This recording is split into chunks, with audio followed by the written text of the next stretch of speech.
இல்ல 2. அப்போ இது இவன் சரியா போத்தல சார். கோர்வை பத்தல சார். போர்வு 10 சார். அப்படியா? கிண்டலா? டிக்கெட் எடுக்காம வந்துட்டு பிராடா பண்றீங்க. 2 பேரும் இறங்கிடா கீழே. எதுக்கு சார்? என்கிட்ட டிக்கெட் இருக்கு சார். 40 பேர் அடிச்சானே, இவங்க கிட்ட இல்ல. முதல்ல கீழே இறங்கிடா. நானுமா? இறங்கிடுங்கடா. சார் 40 பேர் அடிச்சவன்னு சொன்னா பயந்து மறைச்சு வச்சுட்டேன். என்கிட்ட டிக்கெட் இருக்கு சார். இவனை புடிங்க. அவனா பிடிக்கிறதா? பின்ன என்ன கடிக்கிறதா?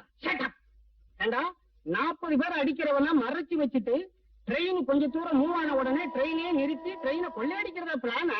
சார் என்ன சம்பல் கொள்ளக்காரன் முடிவே பண்ணிட்டீங்களா?